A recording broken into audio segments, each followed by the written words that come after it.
think, Andre, you've got the first ones up past the read only. Yes, thank you.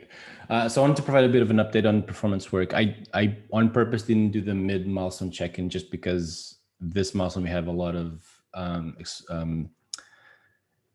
performance work, and that's kind of what I'm giving out here, but it's hard to get a number on, and I'll explain why. So virtual scrolling, we have been carrying out the rollout. We tried rolling it out in staging last Friday, and we ran into some bumps, some problems, some tests were failing. We added the fixes, started rolling them out this week. And right now it's enabled for 3 projects, GitLab org GitLab, www.gitlab.com, and GitLab FOSS. So at this moment, we're waiting to hear feedback. We're waiting to hear, we're waiting to see if the metrics change a little bit as well. But right now, any feedback that you hear from anyone on this topic, please let us know. And yeah, that's kind of where we're at. The next steps for this is going to be rolling out to all projects on gitlab.com. If no red flags come up, potentially later this week, tomorrow or Friday, probably tomorrow, so we avoid Friday. And again, after a couple of days, we might be ready to make default on, depending on the feedback. I'll, of course, loop Pedro to have the final approval on it, and Kai as well, so that we're ready to make that announce. I mean, we don't have an announcement for the release post, but if you're ready for it or not. But I'll keep you posted on that front. Do you have any questions for this? I'm not out of covered. Yeah, will the site speed quality tests that they run, is it enabled there? Like, will they see performance improvements? Right. So there's several different kinds of tests. The current ones that we're tracking, that's actually a great question, Matt. Performance. We do have a dashboard for merge requests that we've been tracking from GitLab FOSS project, and that should have been affected on the recent runs. So I'm trying to open it right now to see if it's there. That one will catch it for sure. We already had one different URL to track it for forcing the virtual scrolling. So we already know the metrics, and the TBT was around 10 seconds, which is great. It used to be at around 30. We also shipped other improvements, like the functional components brought down those metrics as well. And then there's the 10K reference architecture that the quality team runs. Those will only be affected when the feature flag is default on, because they run it on a nightly and they run it on a separate environment. So only when the feature flag is on will that be affected by the virtual scrolling. Does that answer the question? Yes, thank you. Cool. I'm putting the link for the dashboard without even looking at the results, so because my computer will melt. Yeah, Pedro. Yeah, any feedback so far, or are we still waiting on any feedback? We've been looking at the is this known? We did mention it on the VP development channel, so that Christopher was in the loop and everything. Right now, we didn't get any feedback of feature bugs or something like that, or we're very vigilant for the finding page feedback. We're very see if anybody mentions it. It might take a while because it's one of those things that even if you use it and they fail, like Pedro, you told us last week, even if it fails, they might not notice that it failed. So it might take a while for them to realize that, but we're being careful in watching that. But yeah, so far, nothing. We did get a feedback from broken dropdown. So the dropdown would be overlapped by the following diff file if it was too small of a diff, but that's fixed already. Nothing else.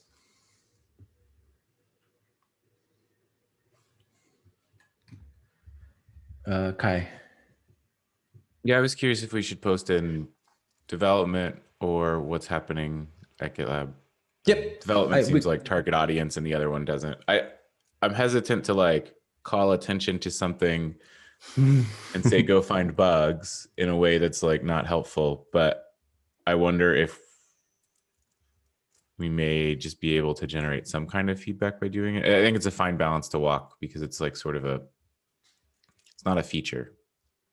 You know that Seinfeld episode where Elaine had a cashmere sweater and they had a red dot and they're like, "You see the red dot in my sweater?" And then somebody said, "I don't see the sweater. I just see the red dot now that you mention it."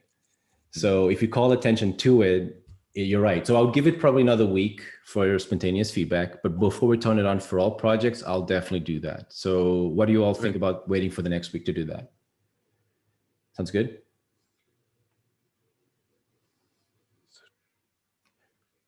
So letting this week run with no heads up. And then by next week, we'll give them a heads up early next week, like Monday or something. I think you'd need to be fast if you wait until early next week to be able to get an MR in that defaults it on and have that actually in a packaged release by like the end of next week.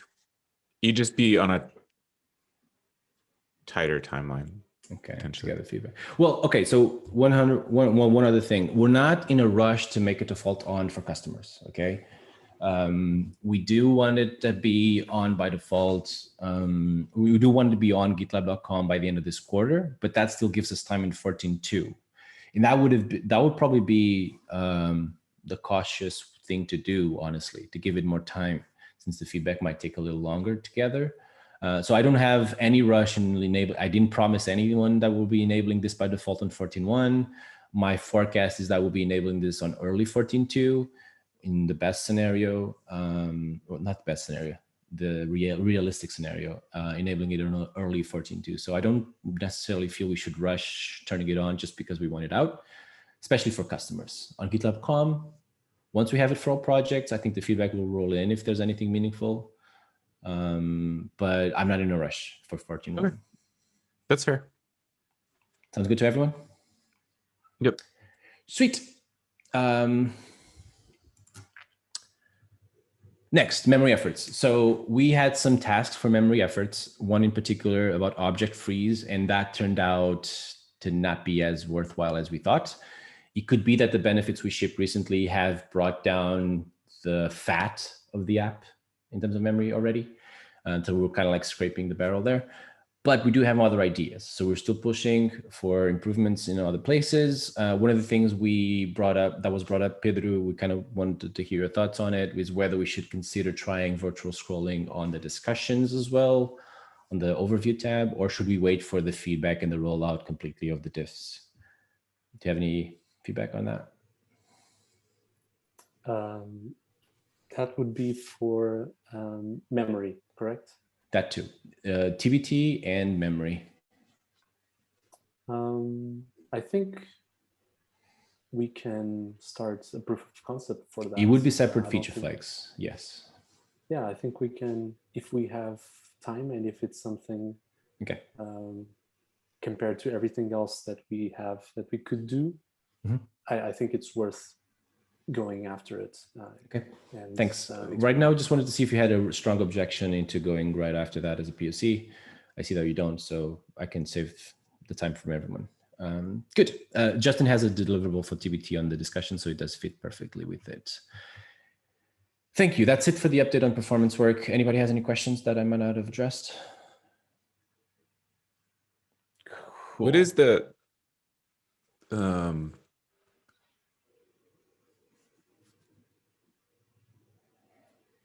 what is the memory impact thus far? Like, how far short are we going to be of our extremely ambitious goal? That's a great question. I'm trying to recover the URL. I think we're, so assuming the virtual scrolling, is that what you're asking? Without. Yeah, like let's assume virtual scrolling's on. Yeah. That'll cover like one page. Like, where are we at, I guess? I did some math of the goal and where that put us. The last metrics I took, come on, Slack, cooperate. We were at 57% of the memory objective and 76% of the timing objective. So the timing objective is kind of like already in the success area. So if we get in between the 70-80% success of an OKR, we kind of deem it as a success. The memory is a bit behind, but that's when I took that, we didn't have the functional components in there. So without the functional components, with virtual scrolling, we'd add 57. Okay. So actually, okay, that's more significant than I thought of an impact that we've made. So, okay, that's awesome to hear. Thanks for asking. Thank you. That's a meaningful metric. Cool. Moving on then, for the sake of time, I wanted to bring it up here. We do have a thing.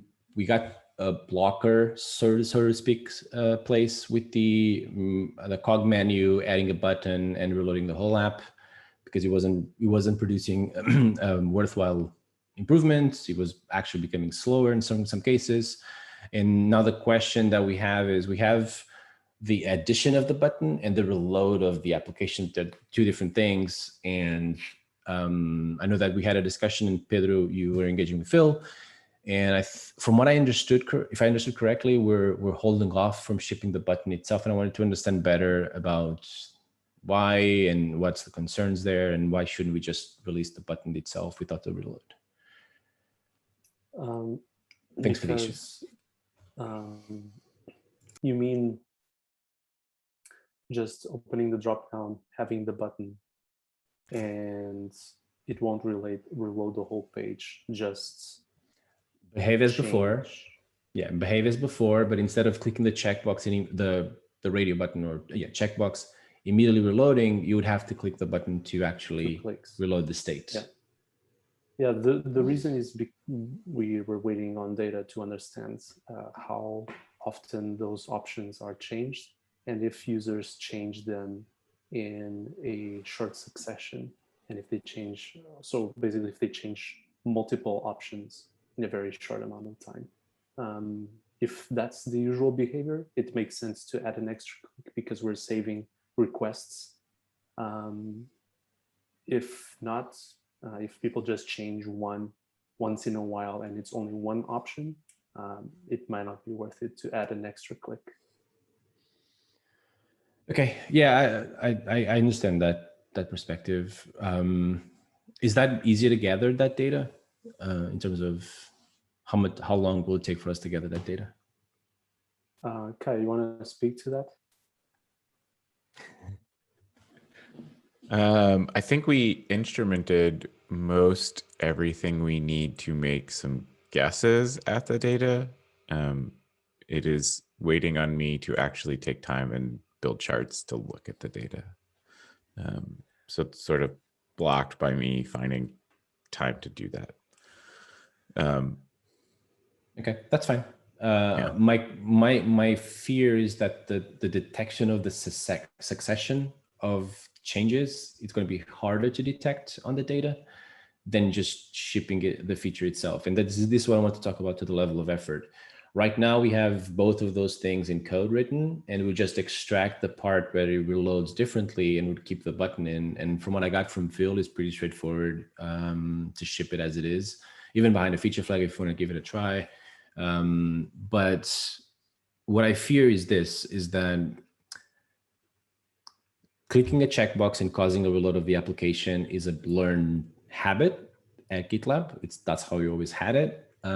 Competitors do it with a button, correct, Pedro? Mm-hmm. They do have a button. GitLab does it, yeah.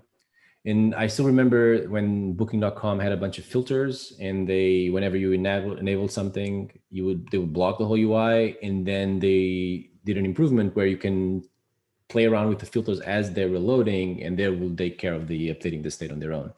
As a user, that was great as a benefit. So I don't know if we're just going a little bit overly cautious on waiting for the data that it's hard to collect, instead of just shipping something that kind of makes sense on its own. But I'll defer to you. I just wanted to voice that in terms of level of effort, it's very easy to just ship it, the button. And if the data is hard to collect, bear that in mind, that the fix is easy to ship. But I'll defer to you on the last decision. Yeah. Okay. Thanks. Yeah, you can do it asynchronous. I just wanted to bring it up here. Yeah. Awesome. I don't have any other points. You're done. Yeah, I wanted to quickly bring up the topic of the implementation for the merge request widgets redesign. And I know that you, Andre, and Phil chatted about this. I don't have a preference or right answer for the data fetching question, but for having individual groups have each widget inside of the GitLab UI, yeah, I'm tempted to just say that we want a generic widget that each group can then customize in GitLab, in the GitLab implementation. But I'll wait for Team Noah to also answer to that, because he's the DRI and he's leading this. Cool. But in any case, I just wanted to know if those are the only concerns, and if you already have a suggested plan for how to tackle this with multiple teams, and who would be the best team to handle this. Sure. So this is great to have a DRI on this, because it's important.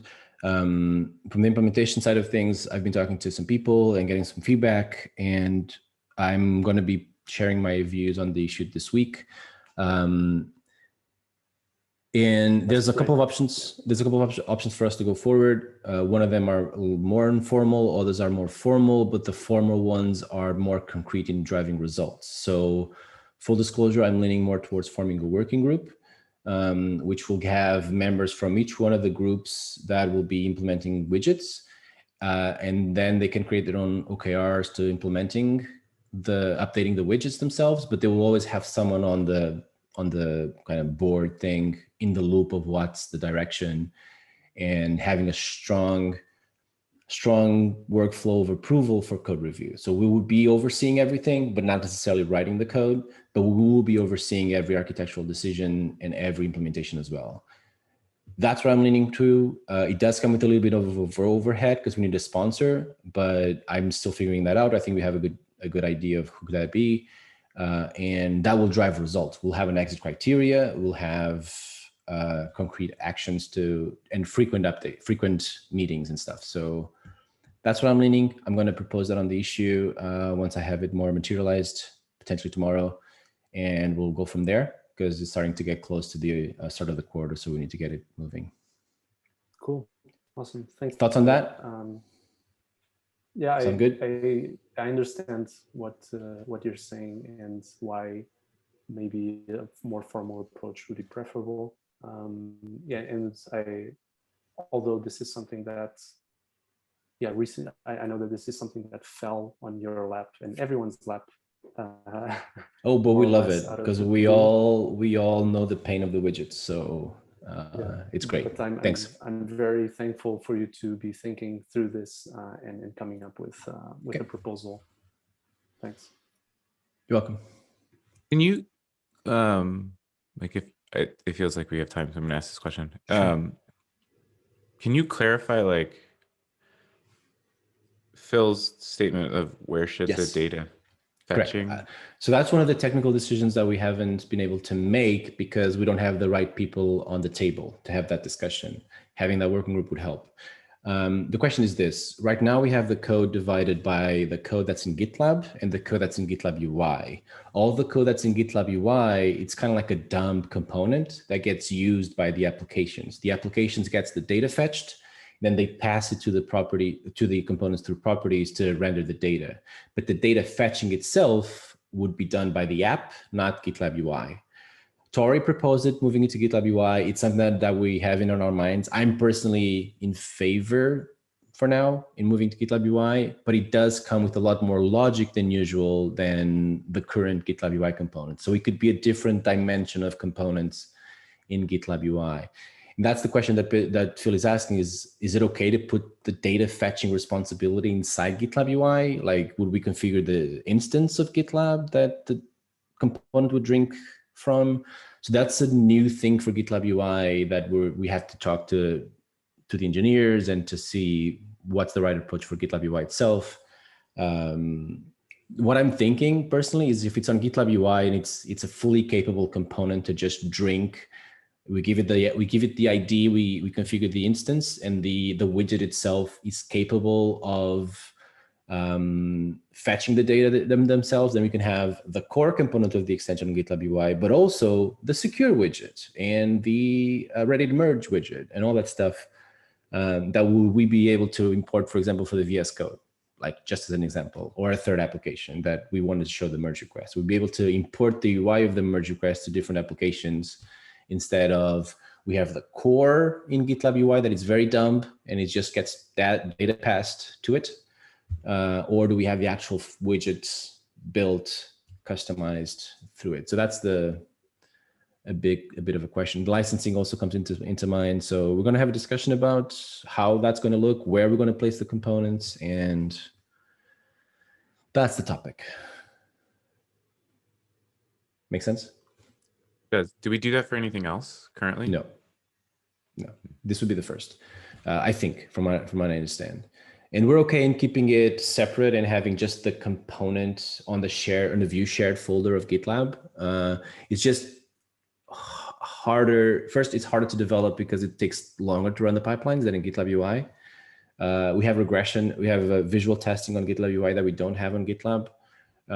And there's a third thing.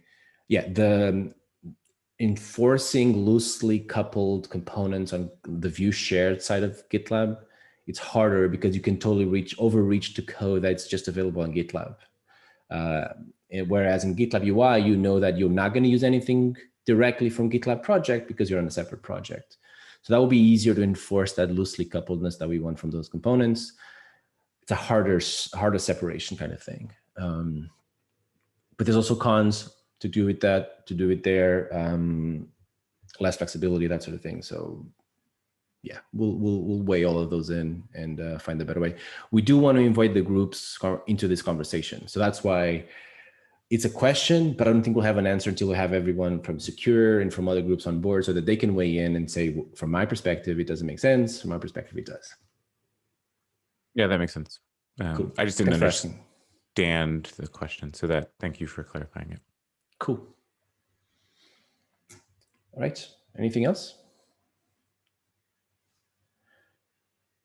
All right. This was good. Thanks for the chat. Thanks, everyone. It's good to see you. Yeah. Same. Bye.